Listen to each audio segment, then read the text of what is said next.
Hey, yo, HP checking in from the Greater Life Student Ministry. First of all, I just want to say thank you for tuning in. Thank you for watching. Go ahead, like and share, and make sure you have subscribed to our page. But this is the Wednesday night follow-up. And what did we talk about this past Sunday? Yep, we got to it. Technology. I know. Young people, y'all are tired of hearing about technology and what it's doing to your brain and all of this other type of stuff. And then you might call me a bit hypocritical because I'm talking about technology, yet I am using it to get my message across. Yep, I sure am. What is that called? That's called technology within boundaries, right?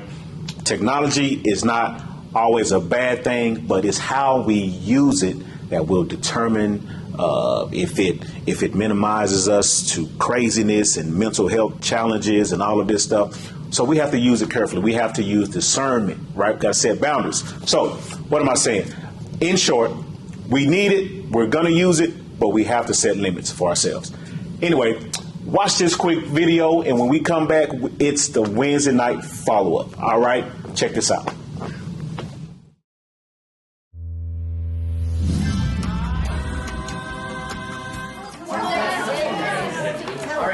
Okay, the TVs, they're not in black and white, they're in color. People look as real as you guys, only amazing. Golly. Say, how'd you get here anyhow? It's this sick new time-traveling app. App. Like an appetizer. Is that future food? It's got an apple on it. Is that what an apple looks like in the future? It's a phone. Cool. Where's the cord? No cord, bro. It's a phone, a TV, a computer, a GPS, a camera. The future sounds amazing. Are there flying cars? Hoverboards? We don't really need to go anywhere in the future. We can experience everything through this. Can you meet the boy of your dreams? On Facebook, you can check out the boy of your dreams, see who he hangs out with or who he's dated, even what he had for lunch. Gee whiz! Sounds like stalking to me. It's normal. For example, I've got over 200 followers on Instagram. Followers? Where are they? That's the beauty of it. You guys don't have to go anywhere. If you don't go anywhere in the future, then what do you do? We just kind of watch hours and hours of TV. There's so many reality shows that you can basically experience anything in the world just by streaming. I don't know. Future sounds pretty square to me. No, man. You can Snapchat anyone in the world, watch their vines. Sounds exhilarating. So I tweeted once, and it got retweeted by Fetty Wap. What's a Fetty Wap? Google him. What kind of girl do I look like? I'm a pretty good tweeter. I bet I can do better. Tweet, tweet, tweet, tweet. No, that's not it. I'm retweeting. It's so much cooler than that. I'm sure it is. Check out how many reactions I get on my Facebook. Smiley faces, hearts. Is that a grinning poop? It's a future full of kindergartners? We're gonna go throw the old pigskin outside with real friends and actual Tweety birds. And look, you can step it! Honey, did all your friends leave? Nope, they're all right here. All right. Okay, sweetie.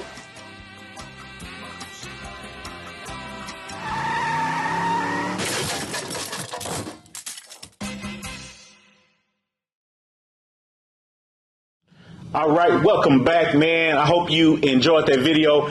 I know I did, because what it did for me, it helped me see just how lame technology can be if we are so addicted to it, right?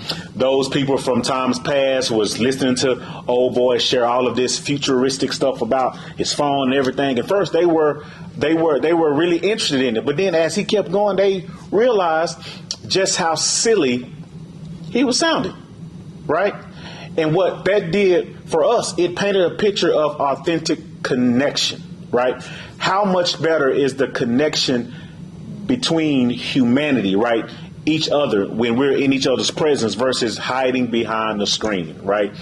The human touch, the intimacy that we share with each other will always trump technology's connection, to me. Anyway, but technology, here it is. Wednesday night follow-up. We open with some of the names that researchers and some scholars call this current generation. We talked about tech necks, right? Tech necks. Studies show that if we continue this trend of walking around like this with our heads down, we bumping into each other, all of this stuff, we will develop what they call a tech neck because of the little slope or slump that we will develop from bending our heads down so much from being on our devices. We also called each other screen faced. I think that's obvious because our faces are always glued to the screen. All right. Also another one, zombie nation. Why? Because, prime example, you pull up to a party, you pull up to whatever space, and nobody is interacting with each other. Everybody is spaced out on their phones. Everybody's dressed alike, same hairstyle, same motions and movements, glued to the screen. Nobody's talking, nobody's socializing. Zombie nation. But this is one of my favorites too. One author calls us this generation notification. Whew, man, we wake up looking at our notifications. We have dinner looking at our notifications. We even use the restroom looking at our notifications. Everything is about the notification. We can't function properly because we want to know who's checking us out. We post a picture, we want to know who's liking it. And watch this. And if not a lot of people is liking our stuff, guess what we do? Take it down, because we are the generation that wants instant gratification, and we want the instant notification that, hey, we're the best, you like us, we like you, etc., etc. Generation notification. All right, man. But listen, here's our challenge. We can see that technology is one of the greatest social forces shaping our modern culture, right? Here's the challenge, though. Overexposure to social media and these algorithms can harm our mental health. Digital interactions have replaced in-person relationships. It's pretty bad. What else has it done? It has reduced our attention span, right? What else? Our brains are overstimulated. Listen, excessive screen time, especially when it comes to social media and gaming, floods the brain with what do we call it Sunday? Dopamine, making real life interactions feel less stimulated. You struggle having conversations, meaningful conversations over a period of time because the dopamine has overstimulated your body, your brain, right? Studies show that there is a reduction in attention span and increased anxiety linked to excessive screen use. Let's deal with this increased anxiety. One study showed from San Francisco found that spending more time on screen increases the likelihood, watch this, that a 9 and 10-year-olds will develop symptoms of mental illness, including anxiety. I challenge y'all on Sunday to think about your little siblings, your little baby cousins, or somebody that's 7, 8, or 9 that you love. Maybe it's a neighborhood friend or something, but you know somebody that's young that's glued to the devices. And I challenge y'all to look at yourselves because they're watching you. We don't want these little people develop these mental illness, grow up thinking that they're worthless because somebody on the social media platform says they're not, right? We have to be the model. Research also indicates that increased screen time exposure has been linked, to anxiety in adolescents. So it's a spectrum of anxiety from little people to teenagers, even to adults. And parents, I want you to know that I'm working on a parent series, right? That will deal with certain things. But For this cause, watch this, we cannot expect our children to set boundaries with technology if we are glued to our screens too. All right. What else does social media do? This social interaction and isolation. Too much screen time reduces face-to-face communication skills, making people more awkward or anxious in real life conversations. Y'all, I see it every day. It is my job to interact with students. And I'm saying students in the church, in ministry, and in real life. Grown folk students, right? When we spend so much time glued to a screen, generation notification, it limits our communication skills. I told you on Sunday, some of you struggle with answering what we call open-ended questions. You can answer questions, yeah or no, you know what I'm saying? That type of stuff. But when somebody asks you a question that causes you to reflect deeply and answer thoroughly, you can't, because you're not used to engaging with people on that level. It's tied to the technology. Technology can create an illusion of connection while actually increasing loneliness. Have you ever wondered why you have 5,000 followers but still feel lonely? Right? You posted a picture and maybe it went viral and you got 1 million likes, but yet when you're at home in your bed by yourself, you have no one to talk to. Because social media gives this imagery that everybody loves you, but short, hey, they just liked your picture. They don't even know you. So you still feel lonely. That's what social media does. But here it is. What does the Bible say about real connection? And that's the point of this follow-up. We want to minimize or get rid of that imagery and thought that social media gives us. Social media tells us that it's real, it's reality, but that's not real connection. What the Bible tells us in Hebrews 10:24 through 25, right? That because of this work that Jesus Christ has done, because of this access that we now have, we can have real connection. We can assemble together and encourage each other. Let us consider how to stir up one another to love and good works, not neglecting to meet together, as is the habit of some, but encouraging one another. My friends, this only happens in authentic connection. We are called to come together to stir each other up. We can get on each other's nerves in a biblical way and encourage each other to do what God has called us to do. We feel loved when the connection is real. But we can give real high fives. We can dap each other up in real time. We can compliment each other in real time. We can see how life is going in real time. But it only happens within the assembly, not on social media.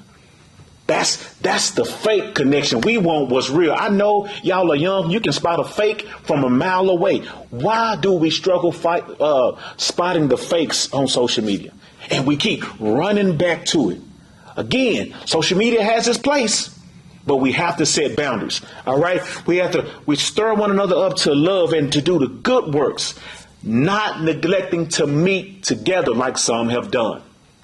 Right. This is not the neglect that I'm saying something has happened and is prohibiting you from getting to the church or hanging out with friends. I'm talking about just the walking away from it completely. Social media will make you do that. It'll make you do that. But here it is. Biblical community requires presence, not just digital interaction. Don't miss that. Okay? Biblical community requires us to be present and not just digital interaction. Yeah, I have some people that I consider friends that I don't see often, and that's on me. And in the past, I've just said, you know what? Let me check their page. Let me see what they've been doing. And I may go through and like a pic or leave a comment. But that's not the same as picking up the phone to call them. That's not the same of grabbing a cup of coffee with them. It's not the same as going to their homes or going to their child's birthday party. It's not the same, y'all. We got to get back to being real with each other. We got to get back to being in each other's faces and hanging out and laughing and joking and crying and connecting and just being real with each other about where we are in life. Digital interaction gives imagery of it, but it's not the real deal. It's not reality. It gives a perception, but it's not the real deal. Right? So, what should be our approach, right? This is what we do. We should embrace technology's potential for good, but remain discerning, right? Got to use wisdom. I'm not telling you to cut it out completely, but we got to use wisdom. We should not have our phones on the table when we are having dinner with our families, right? We have to create intentional technology policies at home. Parents, I need your help. I need you to set some boundaries. I can always tell those who don't have boundaries at home with their technology. Why? Because they come in here and try to live by those same standards. And they get offended when we ask them to put the phone down just for 20 minutes while the word is going forward. Yo, this is the partnership. I need you to partner with the Greater Life Student Ministry and set boundaries at the crib. All right? We have to teach our teens that technology shapes and influences your worldview. Oh, y'all got mad at me Sunday. Y'all got mad at me. Remember when I brought up the current president? Watch this. And after we was done talking about it, you understood me. We don't know him personally, but our views have been shaped by what social media has shared. Right? I'm not saying what type of person he is. I don't know. I don't know him personally, right? I can just only go off what the TV tells me or what Facebook and Instagram, what these platforms tell me, right? But I wasn't there. I wouldn't know. But I also shared with you the difference between his life and ours is that his is on display and ours isn't. I reminded you that we too have things that we don't want nobody to know about. And if they were blasted across social media, we would be embarrassed. Right? I'm just saying our view of people is often shaped by what's shared on the platforms. So what does that mean as it relates to God, right? There are people that post things about God that are not true. That's not biblically sound. And if you're not careful, your worldview will be shaped around what these posts are saying when we have to get grounded in his word so the word can shape our worldview. So the word can shape our biblical view and the standard that we should live by. Not the posts, not memes, etc. It's all about the word of God. That should shape our view. Okay? Check this out. But through all of that, I want to repeat, I'm not knocking technology totally. It's good. We need it. And it's just going to get deeper and more advanced, etc. But we have to use wisdom as how we use it. So be encouraged. I need you to do this. I need you to guard your mind and focus. Romans 12:2 reminds us to not be conformed to this world, but be transformed by the renewal of your mind, that by testing you may discern what is the will of God, what is good and acceptable and perfect. But if you're not in the word, you cannot do this. All right? I need you to guard your mind with the word of God and focus. I also need you to avoid distractions and idolatry. One of you brought this up on Sunday, how social media pushes idols. I didn't even say that. Y'all said it. So I need you to stand 10 toes down on what you said, right? 1 1 Corinthians 6:12 says, all things are lawful for me, but not all things are helpful. All things are lawful for me, but I will not be dominated by anything. Don't let social media dominate you. You are a human being. You can function. You have knowledge. You have wisdom. You're not a robot, right? Stand on the business and avoid distractions. Again, set your boundaries. How do we do this? Psalm 46:10 reminds us to be still and know that I'm God. Excessive screen time can make it hard to slow down and connect with God. This verse, Psalm 46:10, reminds us of the importance of stillness. When you wake up in the morning and the first thing you do is pick up your phone, your mind begins to race. You haven't had any time to pray or reflect. You haven't been still. God is not the priority, but the phone is. We need you to reconnect with the Lord and get in tune with the purposes that He has set for your life. And social media will distract you from that. So I want to offer a couple challenges. Some of you took these on Sunday. I want to share them again. Challenge. Have a tech-free hour each day and use that time for meaningful conversations with family and friends. I can't tell you when your hour is. My best hour is when I wake up. If I'm up at 4 o'clock, I don't touch no device until 5. Right? If I just so happen to wake up and check an email, guess what? I set a time somewhere midday to where I disconnect from emails, etc., for at least 1 hour. Or right before bed, listen, my phone goes on D&D at 8:15. You cannot text me or call me after 8:15 and I get the notification. I won't get it until next day. Some of you already know that about me. At 8:15, I don't get anything. If it's not from my mother or my wife or my children, I don't get any notifications after 8:15 unless I'm physically picking up my phone to check. Otherwise, I won't hear a peep out of my phone. Okay? Another challenge. Encourage accountability.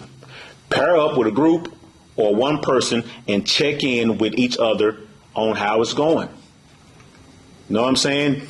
Call one of your Greater Life student buddies and say, hey, how was your week? How have you been managing your technology? Okay? We all need accountability partners. Here it is. Now, this is the one where we said we was going to practice. The No Phone Zone Challenge. Okay? This is what we're calling it. The No Phone Zone. Have some time in your life where there's just absolutely no phone business happening. Okay? Maybe it's at school when you're having lunch with your besties, right? Girl, put the phone down. Say, homie, this our time, right? No phone zone. We're gonna implement the no phone zone in youth church at least for the month of February, okay, and probably part of March, just to see how we can handle it. But we'll set some boundaries because we understand that emergencies happen and that type of thing. But we're talking about the frivolous stuff like, oh, hey, let me check TikTok real quick. None of that stuff. The no phone zone challenge. But listen, man, I know this technology piece was a bit challenging. It was for me when the Lord began to reveal some things to me about technology, about myself.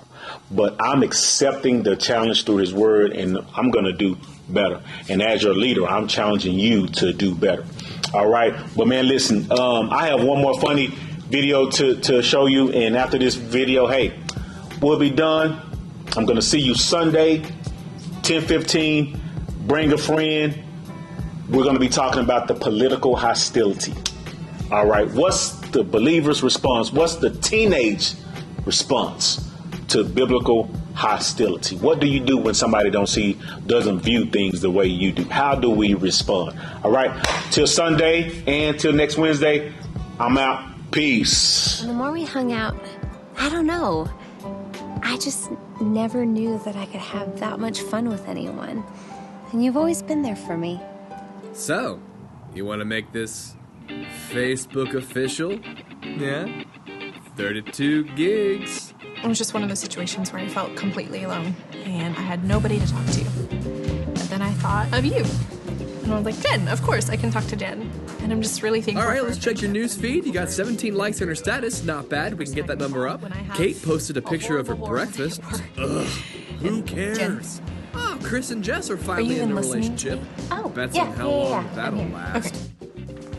Look, Mommy, can we pin it on the fridge? Are we pinning things? Want to pin these recipes? Top 10 spring wardrobe essentials? Here's a do-it-yourself chevron pattern pillow project. 25 things about Saved by the Bell that you didn't know, but you probably already know everything about that. Surprise! Oh, how romantic. I knew you'd like them. Oh, that's so sweet. Honey, why don't you ever do anything romantic? Mommy, I need to go potty. Oh no, this is an emergency. Whew. That was close. Never mind. So, what's on your mind? It's weird. I feel kind of disconnected. Whoa. Disconnected? You did not just say disconnected. Hello?